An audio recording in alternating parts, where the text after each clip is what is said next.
Hello everyone, स्वागत है आप सभी का। मैं हूं आपका UGC net paper one educator Mangal Kumar Sharma.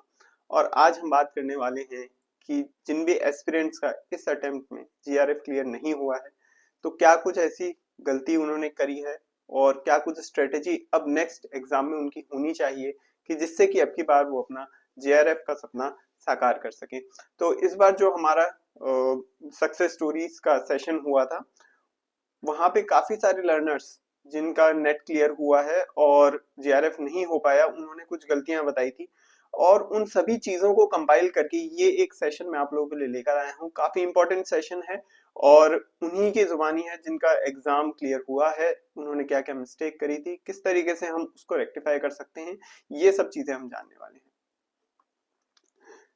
तो देखिए, जो सबसे बड़ी मिस्टेक कुछ लर्नर्स करते हैं वो ये कि वो सोचते हैं कि पेपर वन को तो अपने आप कर लेंगे। Lack of paper one optimisation, lack of paper one optimisation. Learner सोचते हैं कि भाई पेपर वन को अलग से तैयारी करने की क्या जरूरत है, पेपर वन तो हम अपने आप ही कर लेंगे, सारा फोकस पेपर टू पे करते हैं।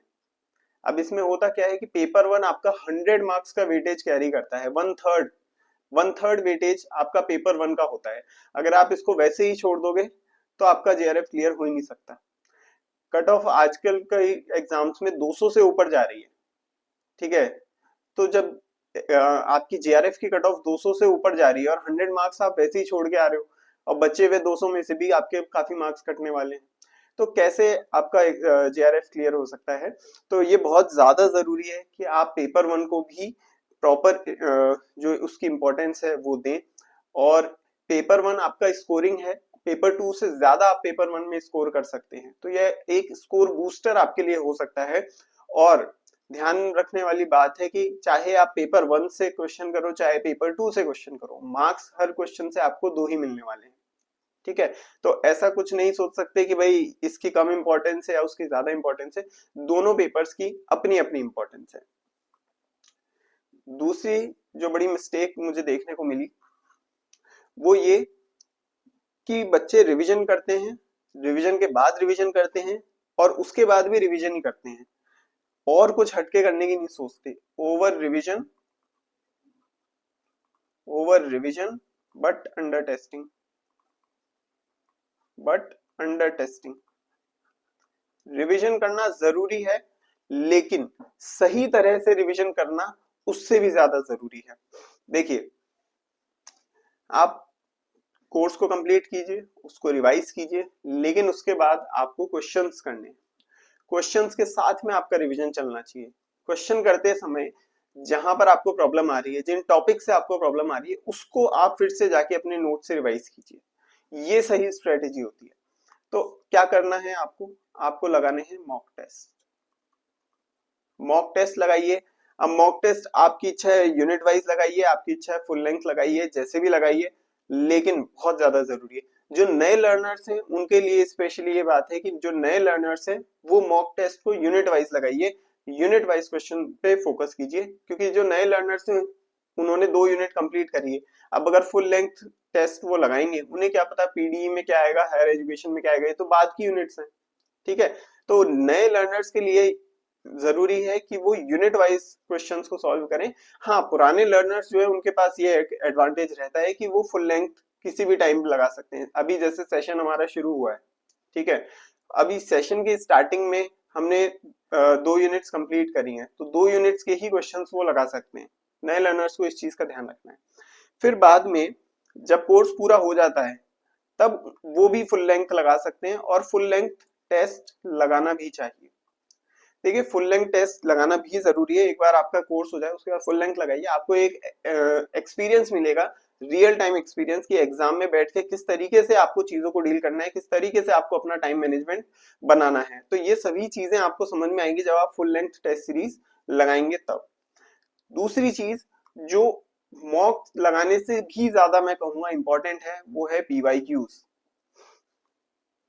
पीवाईक्यूज लगाना, देखिए पीवाईक्यूज लगाना बहुत ज्यादा इंपॉर्टेंट है।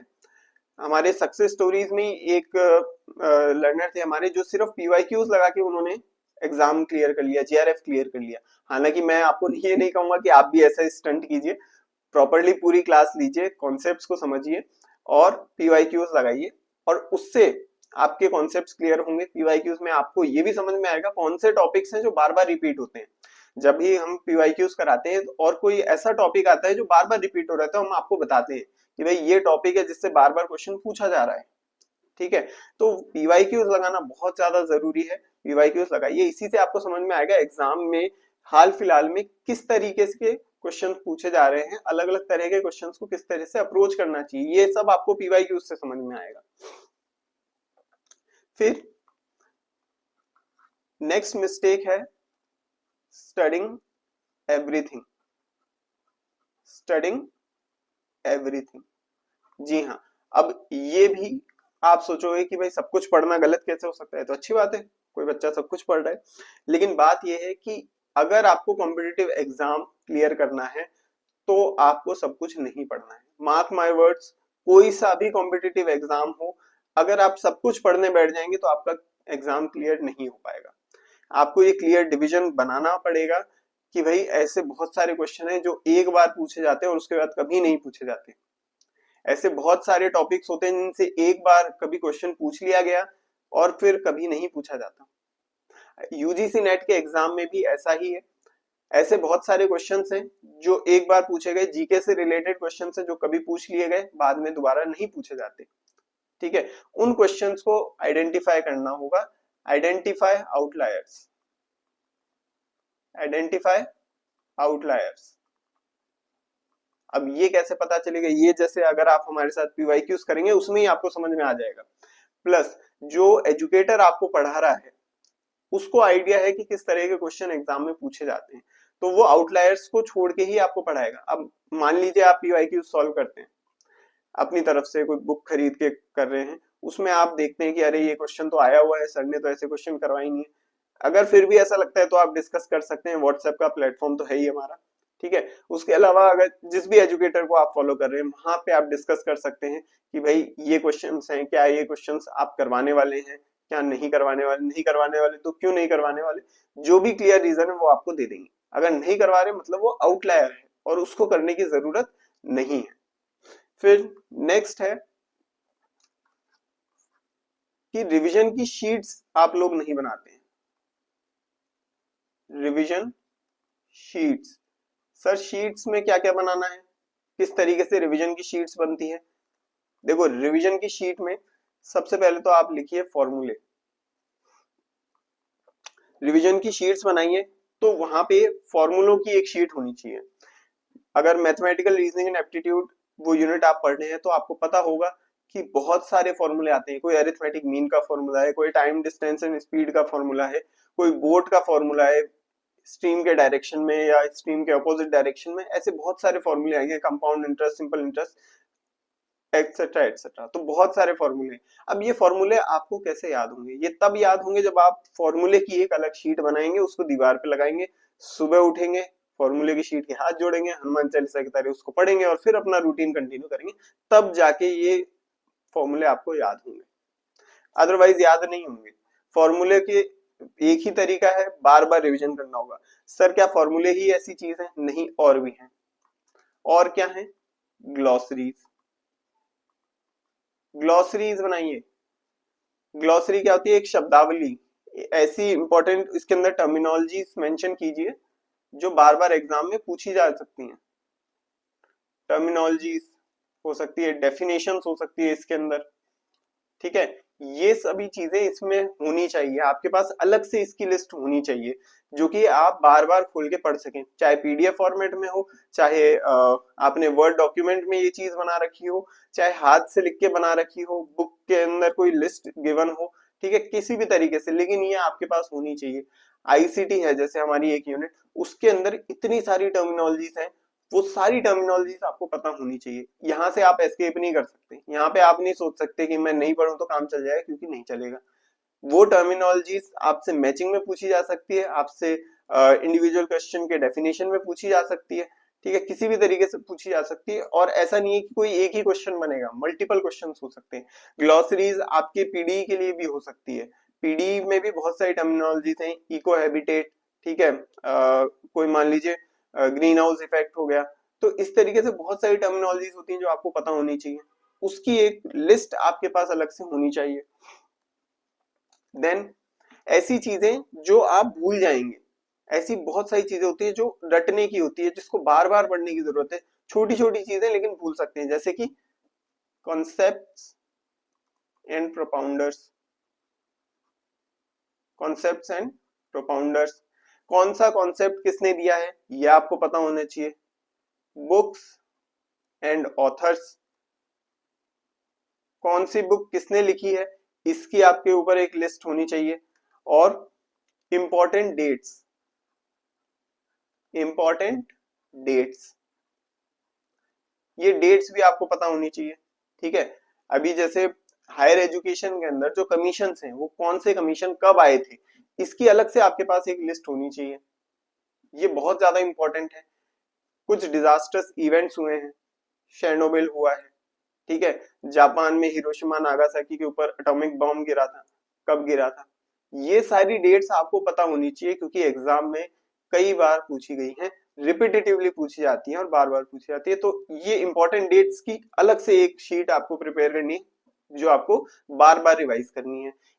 आपको जनरली कोर्स 3 से 4 बार रिवाइज करना होता है, बट ये रिवीजन की जो शीट्स हैं इन पे ये नियम लागू नहीं होता, इनको 10 से 15 बार आपको पढ़ना है, बार बार पढ़ना है, तब जाके याद होंगी, बार बार आपको वो डेट्स पढ़नी होंगी तब जाके आपको याद होगी, बार बार बुक्स और ऑथर्स के नाम आपको पढ़ने होंगे, इसमें कोई टाइम नहीं लगेगा, बुक्स एंड ऑथर्स कुल मिला के 50-60 नाम होंगे, कितना ही टाइम लगेगा उसको पढ़ने में। डेली बेसिस पर भी रिवीजन करोगे तो 3 से 4 मिनट, इससे ज्यादा का टाइम नहीं जाएगा। एग्जाम टाइम आने लगे तो डेली बेसिस पे उसको पढ़ने लग जाओ, काम यही होना चाहिए आपका कि क्वेश्चन सॉल्व किए, जो क्वेश्चन नहीं आया उसको नोट से रिवाइज किया और रिवीजन की शीट्स उठा के पढ़ना शुरू कर दिया। एग्जाम टाइम में ये आपका रूटीन होना चाहिए, बट अगर ये सारी चीजें आप मिस कर दोगे तो फिर आपका नेट ही हो पाएगा, जेआरएफ नहीं हो पाएगा। जेआरएफ के लिए कुछ एक्स्ट्रा एफर्ट्स हैं जो आपको करने हैं। फिर नेक्स्ट चीज क्या करनी है, नेक्स्ट चीज है too much resource hopping, too much resource hopping, कुछ कंटेंट टेलीग्राम से उठा लिया, कुछ कंटेंट आपने यूट्यूब से उठा लिया, कुछ बुक से पढ़ लिया, कुछ इस एजुकेटर से पढ़ लिया, कुछ दूसरे एजुकेटर से पढ़ लिया, और सब कुछ मिला के खिचड़ी बना दी और हुआ कुछ नहीं। अब ऐसा क्यों हो रहा है, देखो बहुत ज्यादा रिसोर्सेज के पीछे नहीं भागना है कि यहाँ से कर लिया, वहां से कर लिया, वहां से कर लिया, एक एजुकेटर पकड़ो, उसको फॉलो करो और उसको पूरा अच्छे से फॉलो करो।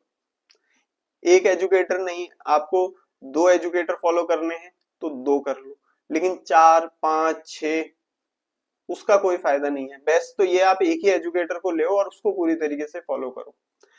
अगर उसमें कोई चीज समझ में नहीं आती, मान लो मैथ्स उससे समझ में नहीं आ रही, बाकी सब बहुत बढ़िया पढ़ा है, थ्योरी अच्छी पढ़ाई, मैथ्स नहीं पढ़ाई, तो चलो मैथ्स के लिए कोई दूसरा देख लिया, इस तरह से अगर पढ़ रहे हो तो भी एक बार के लिए ठीक है, लेकिन बहुत ज्यादा रिसोर्सेज के पीछे भागना, वहां पे चीज बिगड़ जाएगी, आप कॉन्सेंट्रेट नहीं कर पाओगे एक जगह। आपको बुक से पढ़ना है, आपको नोट से पढ़ना है, खुद के नोट्स बनाइए, उससे पढ़ना है, किससे पढ़ना है डिसाइड करो और उस चीज को फॉलो करो, इधर उधर मत भागो कॉन्सेप्ट रिसोर्सेज के पीछे। और उसके बाद जो सबसे बड़ी मिस्टेक है, नो क्लियर अटेम्प्ट स्ट्रेटेजी। जी हाँ, no clear attempt strategy, exam किस तरीके से हमें अटेम्प्ट करना है हमें पता ही नहीं है। मैक्सिमम लर्नर्स कहते हैं कि भाई एग्जाम किस तरीके से अटेम्प्ट करना है, पेपर आया क्वेश्चन 1, क्वेश्चन 2, क्वेश्चन 3 इस तरीके से करने लग गए और लास्ट में जाके एग्जाम छूट गया। टाइम मैनेजमेंट बैठ नहीं पाया, क्योंकि उनको पता ही नहीं है कि हमें एग्जाम किस तरीके से अटेम्प्ट करना चाहिए, कोई उनके पास क्लियर स्ट्रेटेजी नहीं है। ये कॉमन मिस्टेक है जो ऑलमोस्ट ऑलमोस्ट हर बच्चा करता है, उसे नहीं पता है एग्जाम को किस तरीके से अटेम्प्ट करना है, वो सोचता है क्वेश्चन 1 से शुरू कर दो, और यही सबसे बड़ी मिस्टेक हो जाती है, कोई क्लियर स्ट्रेटेजी नहीं बनाते हैं। तो किस तरह की स्ट्रेटेजी होनी चाहिए, हमारा टाइम मैनेजमेंट किस तरीके से होना चाहिए कि हम चीजों को मैनेज कर पाए, और ये बहुत ज्यादा जरूरी है। अदरवाइज लास्ट में क्या होगा कि आपके 20 क्वेश्चन बिना पढ़े ही आप टिक करके आ गए, ये टाइम मैनेजमेंट आपको ध्यान रखना है, किस तरीके से करना है। देखिए सबसे पहले आप ये समझिए कि कुछ ऐसे क्वेश्चन होते हैं जिनको आपको देखते ही एक बार के लिए स्किप कर देना है, ठीक है, या आप उसमें एक बार के लिए आंसर सी को टिक कीजिए और मार्क फॉर रिव्यू करके आगे बढ़ जाइए, ठीक है। लेकिन आपको उसमें टाइम वेस्ट नहीं करना है, एक बार के लिए उसको छोड़ के आगे बढ़ना है। कौन कौन से हैं वो? डेटा इंटरप्रिटेशन का क्वेश्चन, भिड़ते ही सबसे पहले 5 क्वेश्चन डेटा इंटरप्रिटेशन के आते हैं, और अगर आपकी स्ट्रेटेजी सही नहीं है तो वहीं आपके 25 से 30 मिनट चले जाएंगे और आपका पेपर पूरी तरीके से खराब हो जाएगा। तो डेटा इंटरप्रिटेशन के 5 क्वेश्चन जो हैं वो आपको छोड़ने हैं, एक बार के लिए छोड़ने हैं, ऐसे नहीं है कि बाद में भी नहीं करने, एक बार के लिए छोड़ने, बाद में हम क्वेश्चंस पे दोबारा आएंगे। फिर जो भी कैलकुलेटिव क्वेश्चंस हैं, मैथमेटिकल, रीजनिंग एंड एप्टीट्यूड के 5 क्वेश्चन मान लीजिए वो छोड़ने हैं। कॉम्प्रिहेंशन के आप छोड़ सकते हैं, रीडिंग कॉम्प्रिहेंशन के 5 क्वेश्चन एक बार छोड़ दीजिए। और इसके अलावा भी मैं कहता हूं कि और कुछ आपको 3 क्वेश्चन लगते हैं फॉर एग्जाम्पल, जो कि आपको लगता है कि इसको मैं अभी ना करके बाद के लिए छोड़ दूं तो ठीक है, और भी लगती हैं तो एक बार के लिए आप छोड़ सकते हैं। मैंने एक रैंडम फिगर ले लिया है 3 राउंड ऑफ करने के लिए, तो 18 क्वेश्चन पेपर 1 से मान लीजिए आपने एक बार के लिए छोड़ दिए। फिर पेपर 2 की बात करें, पेपर 2 में भी मान लीजिए कुछ न्यूमेरिकल्स आते हैं, ठीक है, न्यूमेरिकल्स आते हैं, कुछ पैसेज के क्वेश्चन होंगे, ठीक है, पैसेज के तो सीधे सीधे 10 होंगे, और एक बार के लिए मान लीजिए न्यूमेरिकल के 7 क्वेश्चन, कितने हुए टोटल हो गए आपके 17 क्वेश्चन। अब ये 17 और ये 18 मिला के कितने हुए? 35 क्वेश्चन। अब ध्यान से सुनना, ये 35 क्वेश्चन आपको पहली बार जब आप पेपर पढ़ोगे तब नहीं करने हैं, दोबारा जब पेपर देखोगे तब करने हैं, ठीक है। उसमें भी स्ट्रेटेजी क्या होनी चाहिए? ये छोड़ना है एक बार के लिए, ये हुई हमारी पहली स्ट्रेटेजी। दूसरा, बचे हुए रिमेनिंग क्वेश्चंस के लिए हमारी स्ट्रेटेजी होनी चाहिए 1 क्वेश्चन पर मिनट। एक क्वेश्चन को 1 मिनट में करना है, ये बहुत ही काम की स्ट्रेटेजी है, इस स्ट्रेटेजी को फॉलो करना है, इसी से आपका एग्जाम निकलेगा। अगर आपका टाइम मैनेजमेंट सही बैठेगा तो इसी से आपका एग्जाम निकल जाएगा। देखिए फॉर एग्जांपल आपने 35 क्वेश्चन छोड़े हैं या 40 क्वेश्चन, जो भी आपका नंबर हो, अभी हम एग्जांपल के हिसाब से 35 क्वेश्चन मान के चलते हैं। 35 क्वेश्चन अगर आपने छोड़ दिए, ठीक है, तो आपके पास कितने क्वेश्चन बचे? 115 क्वेश्चन। 115 क्वेश्चन होंगे 115 मिनट में, ये हमारी क्लियर कट स्ट्रेटेजी होनी चाहिए। फिर 35 क्वेश्चन बचे हैं जिसके लिए हमारे पास 65 मिनट बचे हैं। जब ये फिगर आपके सामने होगा ना, जब ये फिगर आपके सामने होगा, देखते ही आपको कॉन्फिडेंस आ जाएगा कि अब मेरा पेपर नहीं छूटेगा। पहली चीज तो आप दिमागी रूप से यही मजबूत हो जाओगे। अब इन बचे हुए 35 क्वेश्चंस की स्ट्रेटेजी क्या होनी चाहिए? सबसे पहले आप पेपर 1 का जो रीडिंग कॉम्प्रिहेंशन का पैसेज है वो करो, उसके बाद पेपर 2 के पैसेज करो, ठीक है। फिर जो भी आपके अदर क्वेश्चंस हैं, जो भी कैलकुलेटिव क्वेश्चंस हैं, जैसे मैथमेटिकल, रीजनिंग एप्टीट्यूड या रिसर्च एप्टीट्यूड का कोई न्यूमेरिकल आ गया, या पेपर 2 का कोई भी न्यूमेरिकल हो गया, पेपर 2 से जो भी कोई न्यूमेरिकल हो गया वो आपको करने हैं, ठीक है। तो 5 क्वेश्चन यहाँ हो गए, 10 यहाँ हो गए, बाकी के यहाँ हो गए, ठीक है। जितने भी क्वेश्चंस आपके रह रहे हैं, अगर एग्जाम्पल के हिसाब से ही बात करूं तो इसमें आपके डीआई के और छोड़ देना। एग्जाम के हिसाब से, एग्जाम्पल के हिसाब से मैं बात करूं तो आपके 20 इधर हो गए, तो 15 क्वेश्चन आपने तब कर लिए। अब इसके बाद लास्ट में डीआई करना होगा हमें, ये चीज ध्यान रखिएगा गाइस। बहुत ज्यादा स्टूडेंट्स ने बोला है कि डीआई काफी डिफिकल्ट आ गया, उससे हमारा बहुत टाइम वेस्ट हो गया। तो क्यों कर रहे हो अपना टाइम वेस्ट? भाई आप चाहे डीआई का क्वेश्चन करो, चाहे आप इंडियन लॉजिक से क्वेश्चन लगा लो, चाहे हायर एजुकेशन का पढ़ते ही सीधे स्टेटमेंट वाइज क्वेश्चन जो आता है वो लगा लो, आपको मार्क्स 2 ही मिलने हैं। ये चीज समझना बहुत ज्यादा जरूरी है। लर्नर्स ये बहुत ज्यादा मिस्टेक करते हैं कि सर डीआई में बहुत ज्यादा टाइम लग गया, बहुत टफ आ गया। क्यों कर रहे हो डीआई का क्वेश्चन पहले? नहीं करना है डीआई का क्वेश्चन पहले, डीआई का क्वेश्चन हमेशा लास्ट में करना है। अगर टाइम नहीं बचता है कोई बात नहीं, बिना देखे सी पे टिक करके आ जाओ। जो क्वेश्चन आपको आते हैं उनको अच्छे से पढ़ के करो। अगर तुक्के ही मारने हैं तो उसमें मारे ना जिसमें गलत होने की प्रोबेबिलिटी ज्यादा है। DI का क्वेश्चन डिफिकल्ट क्वेश्चन आ गया, गलत होने की प्रोबेबिलिटी ज्यादा है, आधा घंटा लगा के 5 क्वेश्चन करे जिनमें से 3 सही हुए, इससे तो अच्छा है आंख बंद करके ऑप्शन सी को टिक कर आओ, ऑप्शन सी को टिक कर आओ, 2 तो वैसे ही ठीक हो जाएंगे। अगर तुक्का मारना ही है लास्ट में तो उसमें मारो ना जो क्वेश्चन डिफिकल्ट है, जिसको सॉल्व करने में प्रॉब्लम होगी, जिसमें गलती होने के चांस ज्यादा है।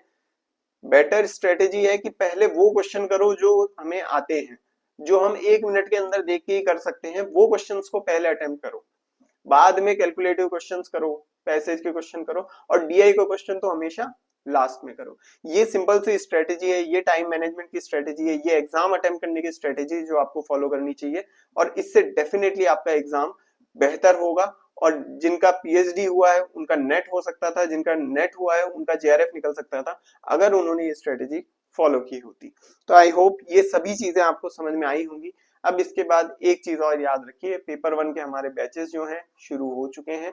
टाइमिंग मैं आप लोगों को बता देता हूँ, टाइम रहेगा मंडे टू फ्राइडे 6:30 से 7:30, 6:30 से 7:30 बैचेस ऑलरेडी शुरू हो चुके हैं। तो कुछ क्लासेस आपकी मिस हुई हैं, लेकिन उसमें घबराने की कोई बात नहीं है, क्योंकि जो हमारा कोर्स है उसमें 100% रिकॉर्डेड कवरेज भी है। आप जो क्लासेस छूट गई हैं उनको रिकॉर्डिंग से कवर कर सकते हैं।